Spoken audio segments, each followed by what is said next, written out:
Muy buenas noches con todos. Es una alegría poder estar aquí con todos ustedes. Hoy en particular porque, como ya sabrán, estamos en esta semana, en este mes que todos celebran el amor y las relaciones sentimentales.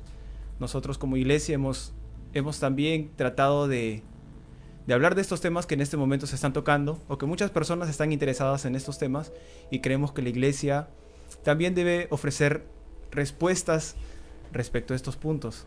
Y hoy día, bueno, ya sabemos que es una serie de 3 días. El día de hoy, miércoles, estaremos hablando de un tema particular, que es la soltería.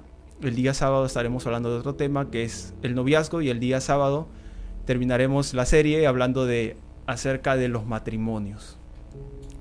Bueno, lo bonito o lo particular de estas pláticas es que cada quien va a hablar de su experiencia, ¿verdad? Yo en esta ocasión voy a hablar de la soltería desde mi experiencia.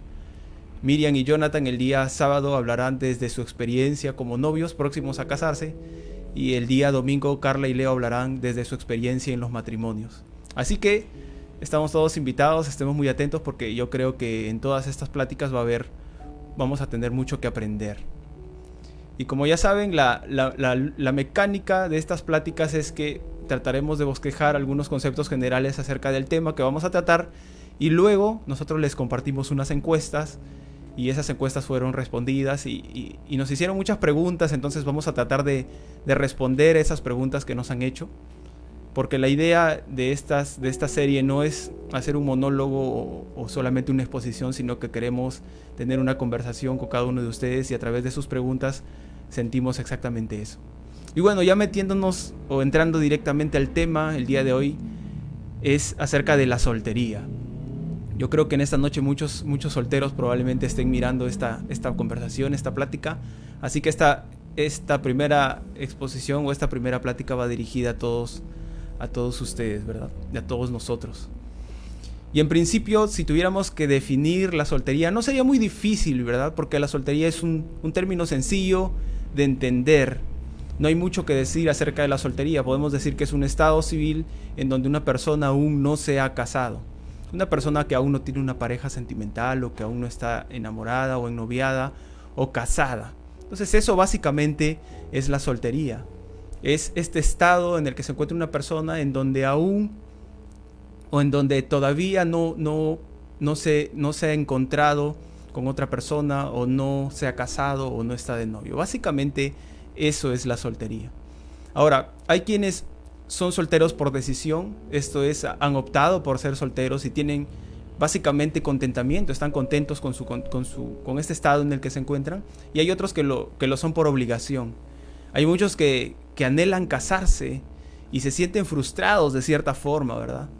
Y a veces nosotros decimos, no, yo no estoy frustrado, yo no me siento mal siendo soltero, pero sin embargo el lenguaje no verbal que cada uno de nosotros expresa, no necesariamente a través del contacto físico, sino, porque no, a través de las redes sociales, a través de WhatsApp, de los estados, y una serie de cosas uno puede evidenciar, creo, si es que realmente están diciendo la verdad o no. Entonces, hay quienes se sienten un poco mal por esta condición, pero hoy vamos a tratar de hablar un poquito acerca de esto, ¿verdad?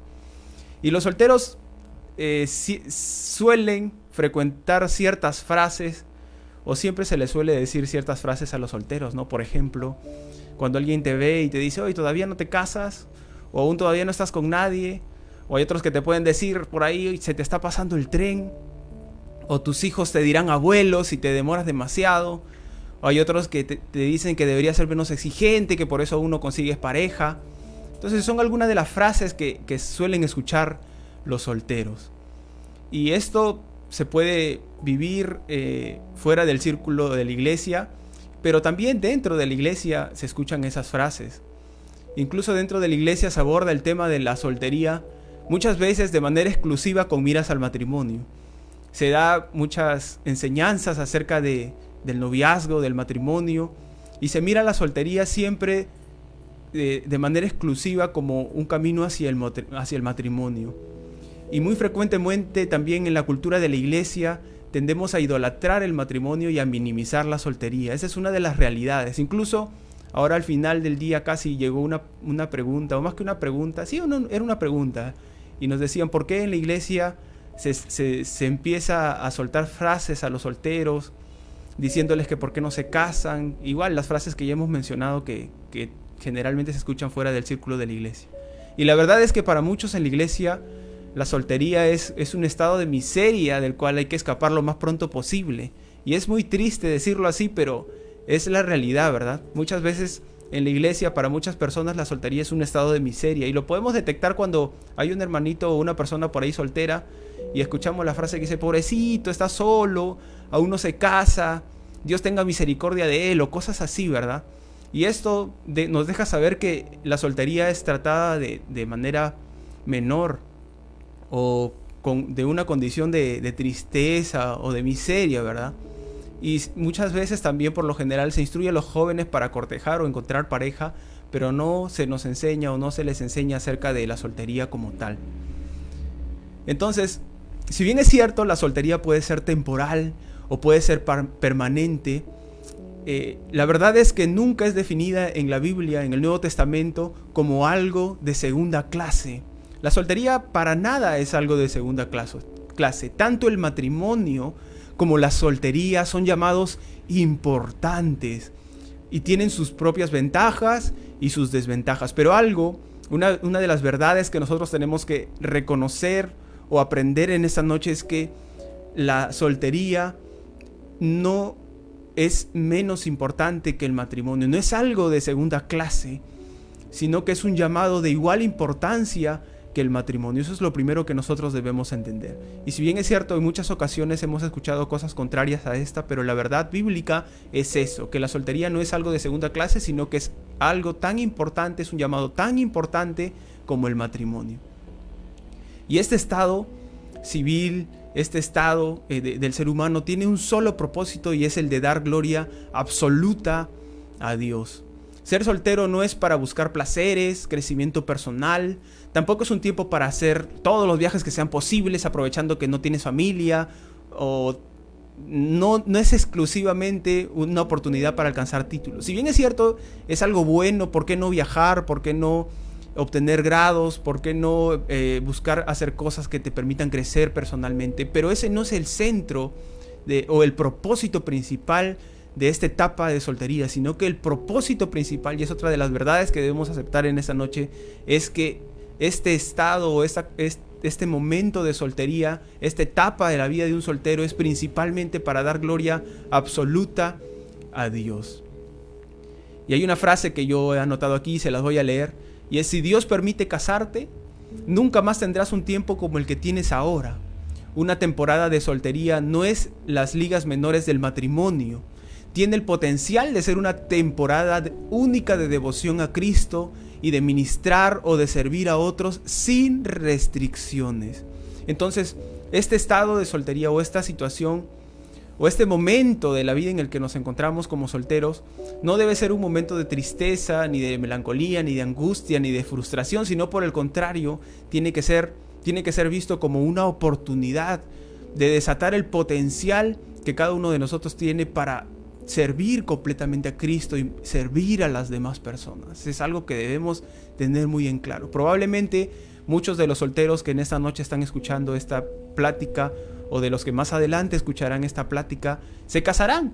Pero este momento en particular de cada una de sus vidas no se va a volver a repetir. Así que desaten o utilicen este momento para desatar el potencial, para utilizar sus dones, para utilizar su tiempo, su talento y sus ministerios, y todos sus ministerios al servicio de Cristo, de la iglesia y de los demás. La soltería no es un problema a resolver, no es una enfermedad, no es algo dañino para el ser humano, y tampoco el noviazgo es una promesa cumplida. Todos los momentos de nuestra vida, cada etapa de nuestra vida tiene un solo propósito, y es el de dar gloria absoluta a nuestro Dios. Si bien es cierto, ningún estado sentimental es para gloria del ser humano, sino que es siempre para la gloria de Dios. No existe una serie de pasos que garantice felicidad sentimental. Sin embargo, el creyente tiene el gozo permanente de saber que su mayor necesidad ya ha sido cubierta por Cristo y que ha sido salvo de su pecado. Eso es lo que nos debe llenar a todos los solteros, a los que estamos solos en esta etapa de nuestra vida.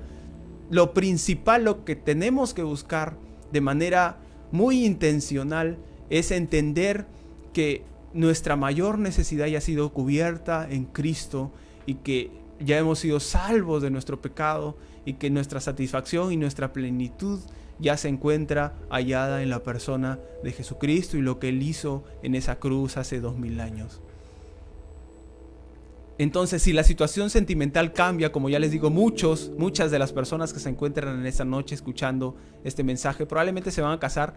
Esta nueva etapa que van a vivir más adelante va a seguir o va a servir para seguir dando la gloria a Dios y bendiciendo a la iglesia. Entonces esas eran algunas de las cosas que yo estaba muy interesado en poner en claro acerca de lo que significa la soltería para el ser humano. Y si bien es cierto, en círculos ajenos a la iglesia muchas veces vamos a recibir confrontación o críticas o molestias, muchas veces de manera intencional y otras sin intención. Incluso dentro de la iglesia también vamos a recibir esta clase de palabras. Sin embargo, nosotros debemos estar seguros de que la etapa que atravesamos es para glorificar el nombre de Dios y para encontrar plenitud en Cristo y lo que Él hizo en nuestras vidas. Cuando tú estés completo en Cristo, no necesitarás nadie más. Nuestra identidad, la identidad tuya como mujer o la identidad tuya como hombre, no depende de una relación, sino depende de Cristo, depende de Dios, depende del Espíritu Santo, y eso es lo que debemos tener muy, pero muy en claro. Y eso a modo de introducción quizá, y ya vamos a meternos a las preguntas porque han sido muchas y la intención es atenderlas todas porque sabemos que las preguntas se dan de manera sincera, con un corazón abierto, y así que tienen que ser atendidas. La primera pregunta es: ¿por qué Dios destina a algunos solteros y a otros no? Y esa pregunta venía amarrada con otra: ¿cómo puedo saber que Dios me destinó a ser soltero? Y es una pregunta muy interesante y muy válida, y vamos a tratar de responder rápido también. Y lo primero que debemos entender para responder a esta pregunta es que Dios es soberano.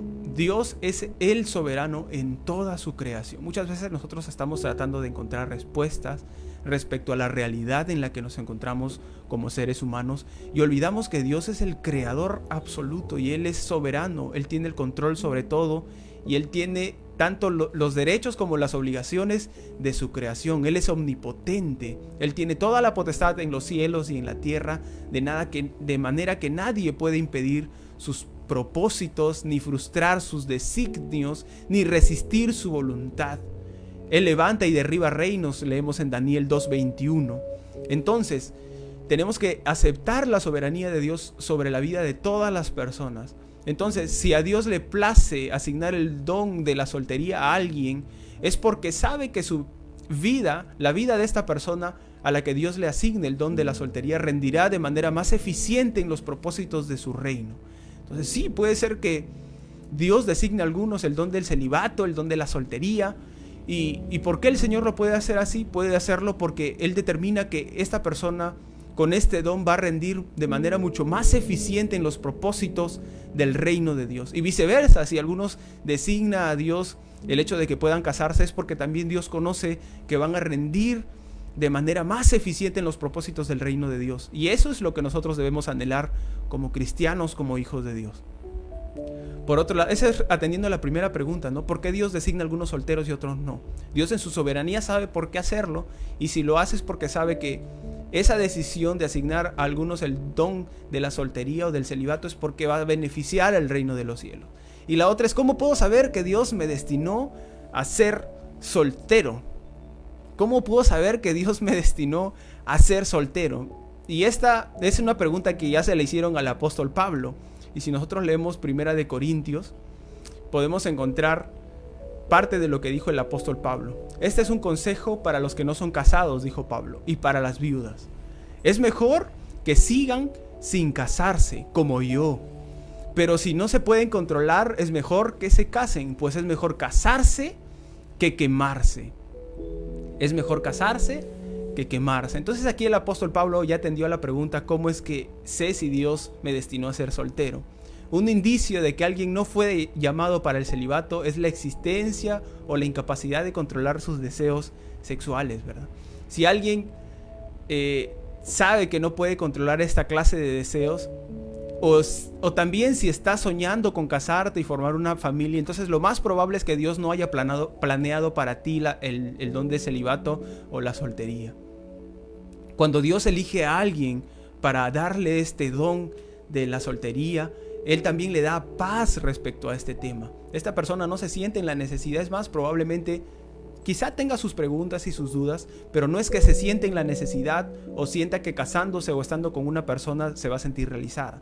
Esta persona se va a sentir muy tranquila. Entonces, este es uno de los indicios que podría determinar o podría darnos a conocer si es que Dios te ha dado o no el don del celibato. Si tú estás constantemente pensando en matrimonio, sí, en encontrar a la persona ideal con la que pases el resto de tu vida, con quien compartir viajes y una serie de cosas, sueñas con tener tus hijos, una familia y cumplir el ministerio que Dios te ha dado en pareja con alguien más, entonces probablemente no estés llamado a ser soltero, así que lo más probable es que Dios tenga preparado una pareja para ti. Así que esta es básicamente la respuesta a esa pregunta. Continuamos con la siguiente. ¿Cómo saber el momento de enamorarse?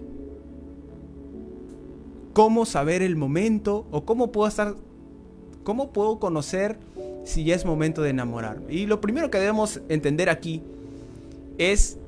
lo primero que deberíamos tratar de hacer es entender en realidad lo que significa enamorarse o amar a alguien, ¿verdad? La sociedad y todo lo que nos rodea está tratando de asignarle un significado muchas veces tergiversado al amor.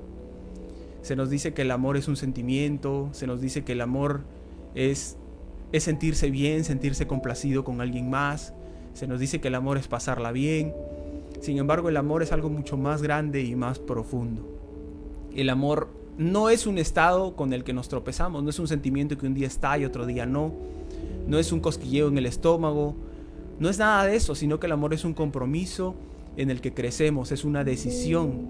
Por ahí hay un psicoanalista que dice que el amor es un arte. Entonces, cuando decides entablar una relación con alguien, es en principio con miras al matrimonio. Entonces, si quieres o si pretendes saber el momento en el que debes enamorarte, en principio debes empezar a conceptualizar lo que significa amar a alguien, porque si no sabes qué es amar a alguien, si no sabes qué es querer a alguien, entonces aún no estás preparado. Aparte de la decisión que tomamos de seguir a Cristo como nuestro Señor, que es la decisión más importante que nosotros podemos tomar como seres humanos, hay una decisión también muy importante que es la de escoger con quién vas a pasar el resto de tu vida.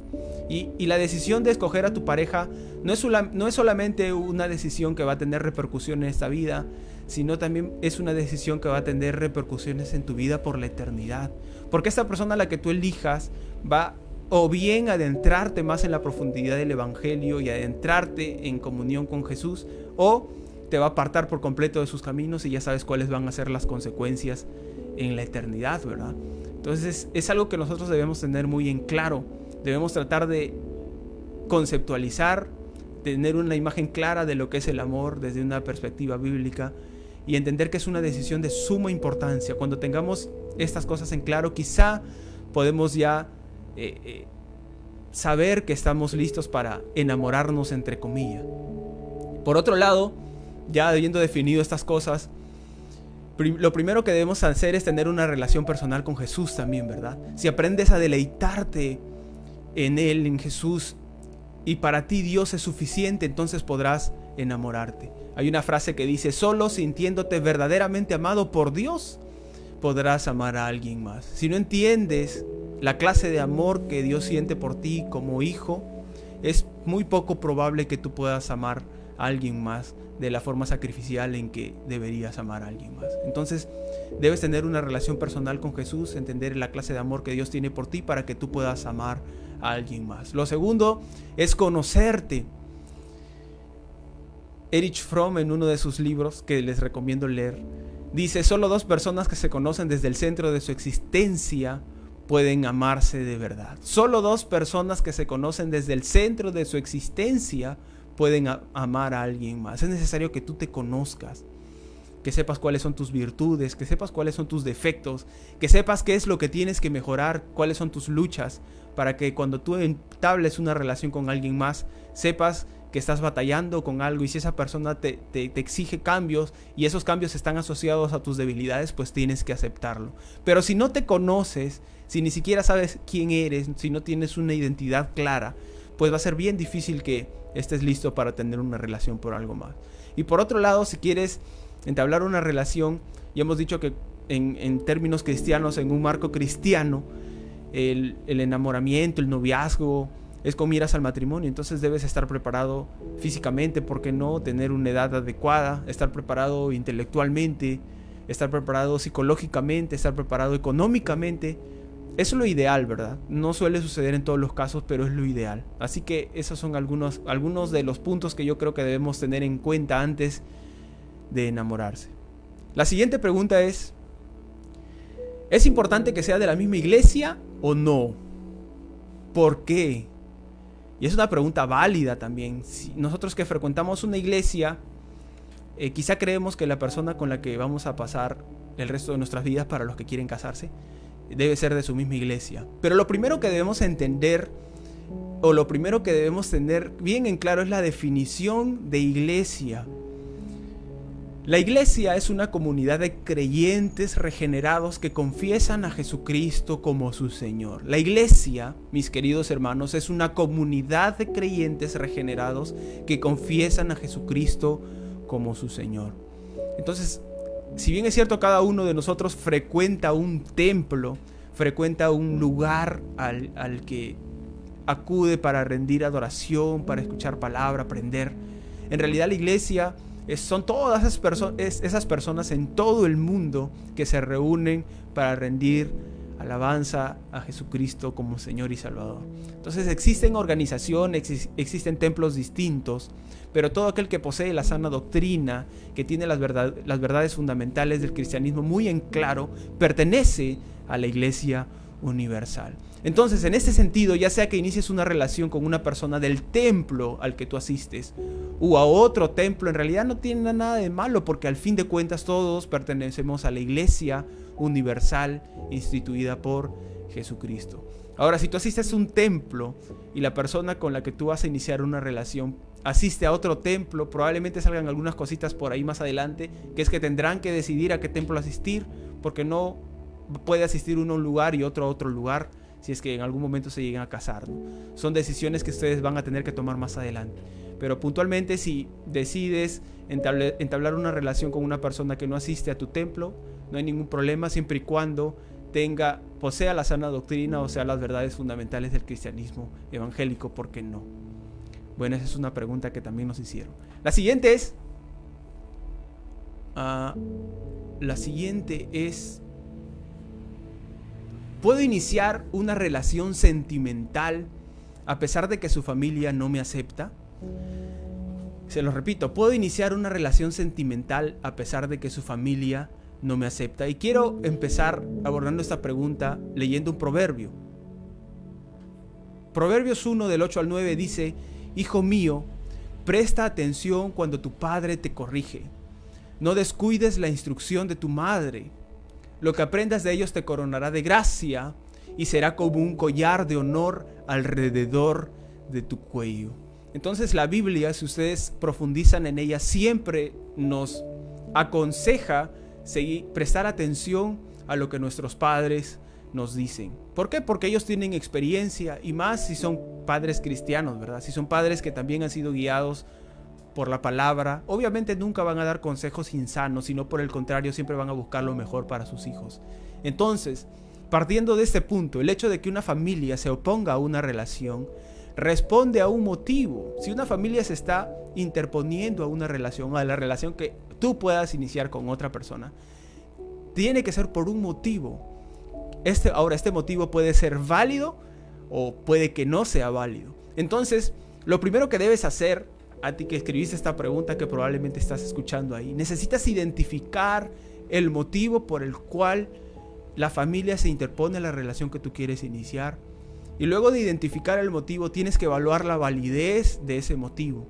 Y probablemente, como tú estás muy enamorado o muy enamorada, la carga sentimental que tienes va a influenciar en identificar si el motivo es válido o no. Entonces vas a necesitar la ayuda de una persona madura, de preferencia de una persona madura en la fe, que te ayude a determinar si el motivo por el cual esta familia se interpone entre tu relación y la relación con esa persona es un motivo válido o no. Puede que los motivos de la familia sean válidos, y para tristeza y con el dolor de mi corazón te tendré que decir que tendrás que separarte. La pregunta es, ¿estarás dispuesto a quebrar esa relación si el motivo que ofrece esa familia es un motivo válido? O puede que también la familia sea una familia muy peculiar que se interpone en tu relación sin ningún motivo. Entonces, si esa es la razón, pues puede que luches por tu relación. Pero el punto aquí es identificar el motivo y evaluar la validez de ese motivo con la ayuda de alguien más. Y tienes que estar presto a tomar una decisión razonable en función a lo que se determine, en función al análisis que se haga. Muchas veces los sentimientos juegan un papel allí muy importante, ¿no? Y uno cuando está enamorado se ciega, la razón se nubla, entonces es importante buscar la ayuda de alguien más. La siguiente pregunta es una pregunta muy interesante y fue un poco compleja de responder en el contexto en el que vivimos actualmente. Y la pregunta ¿es válido que una mujer se declare al varón que le agrada? Y es una pregunta muy interesante y me impactó en realidad. Y me puso a pensar mucho. ¿Es válido que una mujer se declare al varón que le agrada? Y ahora vivimos, como todos sabemos, vivimos en un contexto en el que se eleva a la mujer de una manera exponencial, ¿verdad? Y yo particularmente creo que dentro del cristianismo la mujer siempre ha tenido un valor exactamente igual al que posee el hombre. Es más, en el siglo I, en el siglo I la mujer era menospreciada en su totalidad. La mujer tenía que estar en su casa, servir a su esposo, no se le permitía hacer muchísimas cosas. Sin embargo, Jesús en el siglo I quebró toda esa clase de tapujos, de prejuicios y dignificó a la mujer, tuvo discípulas. Entonces vemos que el cristianismo le ofrece a la mujer un lugar de mucho valor y de mucho honor. Sin embargo, ahora la situación en la que nos encontramos no considera eso y cree que es necesario elevar la mujer a un nivel por encima que muchas veces incluso hace daño a la mujer, ¿no? Pero eso es un tema aparte. El punto aquí es que tenemos ejemplos o tenemos protocolos bíblicos que nosotros podríamos adoptar en una situación como esta. Por ejemplo, el Señor Jesucristo, nuestro glorioso Salvador, ha dado el más alto y sublime ejemplo. ¿Por qué? Por ejemplo, la Biblia dice que la iglesia, nosotros somos su novia. Él nos eligió no por lo bellos y nobles que éramos, sino por todo lo contrario. La Biblia dice que nos persiguió hasta que nos sedujo con su amor. Lo dice uno de los salmos: tú me sedujiste con tu amor. La iglesia está compuesta por todos aquellos que han confiado en Jesucristo, ya lo hemos dicho, y que han recibido el favor de Dios. Cristo es el esposo y con mucho sacrificio y con amor ha escogido a la iglesia para ser su esposa. Lo dice Efesios capítulo 5. Entonces, si vemos que Cristo es el esposo, Cristo es el novio y la iglesia es la esposa, es la novia, y Cristo fue quien vino en búsqueda de nosotros, Cristo fue quien interceptó en la humanidad y vino a nuestro encuentro. Nosotros no nos fuimos al encuentro de Jesús, sino que Cristo fue quien se encontró con nosotros. Entonces aquí hay un protocolo, ¿verdad? Hay un ejemplo, y este ejemplo nos los da Jesús. Y por otro lado, encontré una frase también muy importante en uno de los libros que estaba leyendo, que dice lo siguiente, y estén muy atentos: la mujer fue creada de la costilla del hombre, no de la cabeza para dominarla, ni de sus pies para ser pisoteada por él, sino de su costado para ser igual a él, bajo de su brazo para ser protegida y cerca de su corazón para ser amada. Entonces, la mujer nace de una de las costillas del hombre para ser protegida, para ser amada, para ser igual al hombre. Y aquí hay otro protocolo también que es el de la búsqueda, o el de la búsqueda del hombre por complacer a su pareja. Yo creo que hay un protocolo no tan marcado, pero uno que sí nos deja saber que la intención o el plan, el diseño original del Creador es que sea el varón quien busque a la mujer. Ahora, esta no es una doctrina que se tenga que dar sí o sí, ¿verdad? Pero si nosotros estamos evaluando y estamos identificando que hay un diseño original que se evidencia en la Biblia, pues tiene que ser por algún motivo. Y yo particularmente tengo la certeza de que como creyentes debemos seguir los protocolos, seguir las directrices, seguir los ejemplos que nos da la Biblia. Y yo estoy completamente seguro de que si lo hacemos podremos disfrutar de una manera más grande desde el diseño original que el Creador tiene para cada uno de nosotros. Así que mujeres, déjense conquistar, no sean impacientes. Si un hombre aún no revela quizás sus sentimientos por ustedes, es porque probablemente aún no se siente en la libertad de hacerlo. Pero no lo hagan ustedes, dense su lugar, esperen en el Señor, siéntanse completas en el Señor. Y yo sé que en su debido tiempo, si es que es el anhelo de su corazón, es tener una relación con alguien, ennoviarse, casarse, yo sé que en el momento, en el Cairo de Dios, el Señor enviará una pareja y será esta pareja quien tome la iniciativa para que ustedes sean protegidas, sean amadas y todas estas cositas bonitas. Siguiente pregunta. Y esta ya es la última, ya para terminar. Y esta es una de las preguntas que también se hizo muchísimo. Y yo quise terminar con esta pregunta porque es una de las preguntas que yo también me hago y creo que debe ser atendida. ¿Cómo saber que esa persona es la correcta? ¿Cómo saber que esa persona es la correcta? Otros lo escribieron así: ¿cómo saber que esa persona es la indicada sin equivocarme al momento de encontrarla? O ¿cómo saber si él es tu idóneo o tu idónea, si está saliendo con alguien? Y en realidad es una pregunta muy difícil de atender. Y no es que en esta noche se les vaya a proporcionar una fórmula exacta de las cualidades que debe poseer una persona y que nosotros debemos identificar para saber si es la persona correcta o no.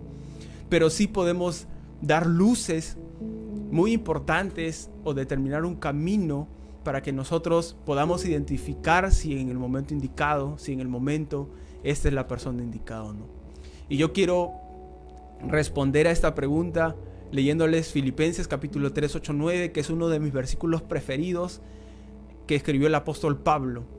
Dijo lo siguiente, se los voy a parafrasear porque he extraído en una versión un poco diferente lo que él dijo. Todo lo demás no vale nada cuando se le compara con el infinito valor de conocer a Cristo Jesús, mi Señor. Por amor a Él he desechado todo lo demás y lo considero basura a fin de ganar a Cristo y llegar a ser uno con Él.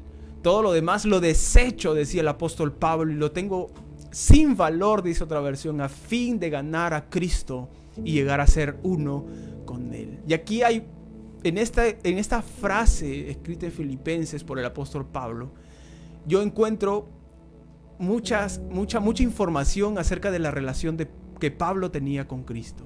Pablo era un apasionado del Evangelio y era un enamorado de Jesucristo. Entonces, aquí Pablo nos deja un gran mensaje, y es que cuando uno persigue a Cristo de manera muy intencional, cuando uno está muy enfocado en tener una relación personal con Dios a través de Jesucristo, uno empieza a conocer los rasgos de Jesús. Uno empieza a trabajar por alcanzar su humanidad. Cuando tú conoces a Cristo, conoces su carácter, conoces sus cualidades, y esas cualidades te marcan tanto, esos rasgos, la forma de ser de Cristo te marca tanto, y estás tan impresionado con sus virtudes que tú trabajas muchísimo por alcanzar su humanidad. Se convierte en una de tus pasiones más grandes, de tus aspiraciones más inmensas. Es trabajar por alcanzar la humanidad de Cristo. Definitivamente nadie lo va a conseguir, pero estamos llamados a eso. Una de nuestras metas incluso tiene que ser el ser como Jesús. Entonces nosotros empezamos a morir para ser como Él. La humanidad de Cristo, cuando nosotros empezamos y buscamos tener una relación personal con Cristo, esa humanidad de Cristo se empieza a evidenciar también en cada una de nuestras vidas. Entonces esos rasgos de Cristo se convierten en un perfume identificable. Tú estás tan familiarizado con su perfume, con el perfume de Cristo, que puedes percibir el perfume de Cristo también en otros. El aroma de Jesús, cuando tú lo buscas de manera intensa y de manera sincera, el aroma de Cristo se te hace un aroma tan familiar que tú puedes identificar el aroma de Jesús en otras personas. Si eres hombre, vas a poder identificar el aroma de Cristo en una chica o en una mujer. Si eres mujer, vas a poder identificar el aroma de Cristo en un hombre. Entonces, lo primero que debes hacer al tratar de entablar una relación, lo primero que debes buscar en alguien es el perfume de Cristo impregnado en su vida. Y es muy fácil reconocer si es un perfume verdadero, si es que tú estás familiarizado con ese aroma. Ahora, todo esto que yo les estoy diciendo obviamente es enmarcado en el cristianismo. Si hay una persona que no cree en el Evangelio, si hay una persona que no cree en Dios, pues definitivamente estas directrices se las van a ser desechadas o les van a parecer una tontería o una locura. Pero para aquellos que en realidad estamos anhelando seguir a Cristo, estamos tratando de hacer todo lo posible porque Él encuentre gracia en cada una de nuestras vidas, pues esto tiene mucho, pero mucho sentido. Entonces, si tú estás muy familiarizado con el perfume, si el aroma de Jesús es muy claro a tus sentidos, pues va a ser muy fácil identificar ese aroma también en otras personas. Y hay un ejemplo que a mí me gusta mucho, y es el del cajero de un banco, ¿verdad? Un cajero de un banco pasa muchísimo tiempo con billetes. Y una vez uno de sus amigos le pregunta a este cajero del banco: oye, ¿cómo haces para identificar un billete falso?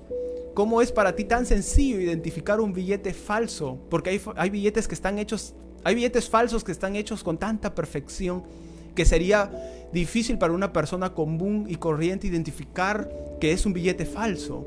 Y este cajero podría responder o responde diciéndole que pasa tanto tiempo con billetes verdaderos que cuando identifica o cuando un billete falso pasa por sus manos, pues es muy sencillo identificar el billete falso. Tan solo con tocarlo, con percibir su aroma o con verlo a simple vista, pues esta persona puede determinar si es un billete falso o no. Así que de igual manera, aquellos que buscan a Cristo desde lo más profundo de su ser y trabajan continuamente por tener una relación personal con Jesús, y logran impregnar el aroma de Cristo en sus vidas y logran percibir su perfume, pues va a ser muy fácil identificar si una persona en realidad expide el perfume grato de Jesús de manera correcta o solamente es un perfume falsificado o un billete falso. Entonces, de esta forma, tú vas a poder identificar si esta persona es la indicada o no. En principio, conociendo o sabiendo si esta persona tiene o posee el aroma de Cristo en su vida. Es imposible confundirte cuando llevas el olor de Cristo grabado en tu mente. Es imposible, va a ser imposible que tú confundas o que tú te equivoques en esta decisión tan importante si es que estás teniendo una relación personal con Jesús. Ahora, obviamente esto no es el todo. Si bien es cierto, esto es lo más importante, esto es el centro de lo que nosotros debemos buscar. Obviamente hay otras cualidades que cada uno de nosotros va a ir identificando. Definitivamente tiene que haber una atracción física por esa persona. Tú no puedes estar con alguien que no te atrae físicamente, pero de nada sirve que te atraiga físicamente si no tiene la humanidad de Cristo. Por otro lado, esta persona con la que tú te encuentres probablemente tenga hábitos, practique ciertas cosas o tenga ciertas cualidades que no son compatibles contigo. Pero si esta persona encuentra plenitud en Cristo y haya o también expira el aroma de Jesús, pues va a ser muy sencillo que lleguen a un acuerdo y que los dos salgan juntos adelante y sirvan en el ministerio para engrandecer y ensanchar el reino de los cielos aquí en la tierra. Porque una persona que ama a Cristo desde lo más profundo de su corazón, siempre les doy la seguridad de que puede sacar adelante su relación y llegar hasta el final de sus vidas, hasta que la muerte los separe. He visto muchos casos en la iglesia, ya para cerrar, en los que estas personas han sido atraídas físicamente por hombres o mujeres y se han alejado de la iglesia. He visto muchas situaciones, he visto muchas personas que se han sentido atraídas por talentos o por cualidades de otras personas y han dejado de lado el centro de lo que nosotros debemos buscar, que es que esta persona evidencie la humanidad de Cristo, que esta persona huela o tenga el aroma de Jesús. Así que esto es muy importante y este es el consejo que yo les doy. Pero esto no va a ser posible si tú no posees el aroma de Jesús, si no conoces el aroma de Jesús. Si tú no conoces el aroma de Jesús, pues con tristeza tengo que decirte que probablemente no tomes decisiones acertadas.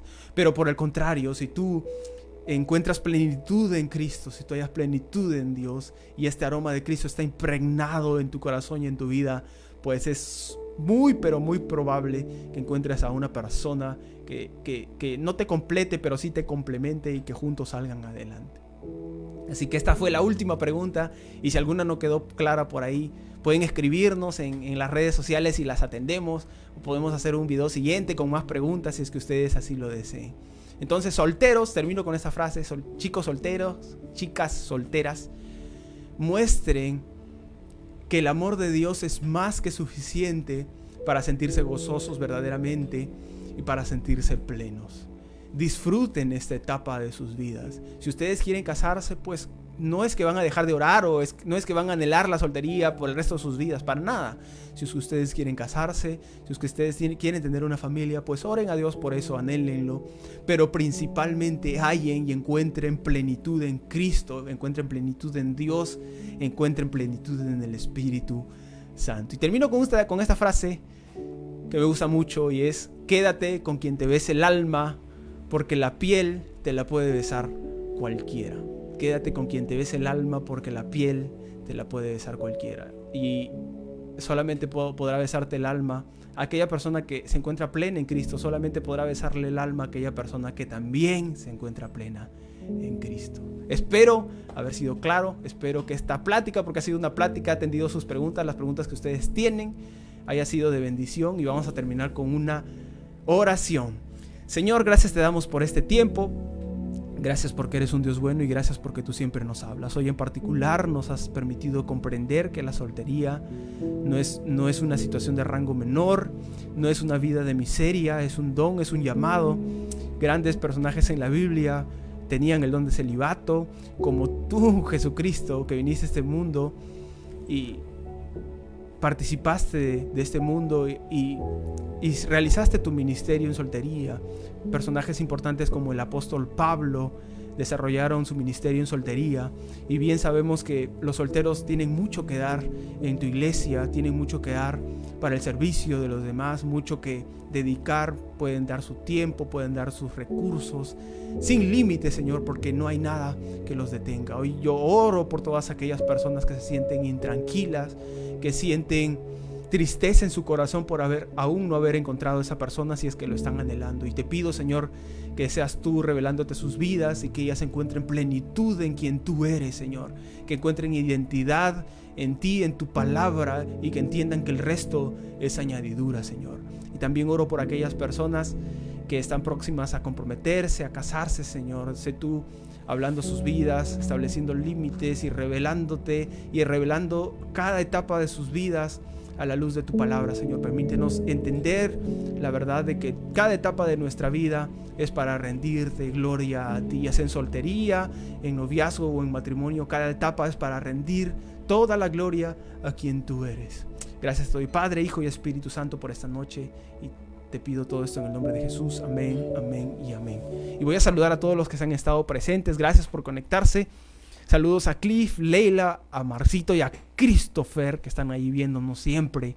Saludos a Jonathan, a Ricardo Saldarriaga, a Hugo, a la pastora Marta, a Huguito, a nuestra hermana Juana Gamboa, a Carlos Correa, a Percy, a Melissa, a Lía, a Benjamin, a Jackie Velázquez, a Débora, a Rolando Rincón, a Carla Correa y a sus hijitos, a Saraí Ariza, a mi tía Luisa García, que nos ve desde tan lejos, a Miriam Velázquez, a Nicole Caicho, a Melissa Correa, a Yera Larisa, a Stephanie Valiente, a Elizabeth Rodríguez, a Lucero Matos, a Jennifer Ariza, a Cintia Godoy, a Cintia Vargas y a todos los que nos van a ver más adelante. Que Dios los bendiga, mis hermanos. Les mando un fuerte abrazo y los esperamos el día sábado con más preguntas y nuestro tema acerca del noviazgo, que va a estar trayéndolo Miriam, y Jonathan. Que Dios los bendiga y nos vemos el sábado. Bendiciones.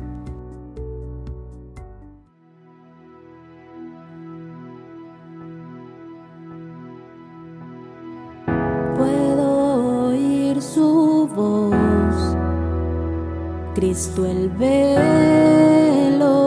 rasgó, en él podemos ver la imagen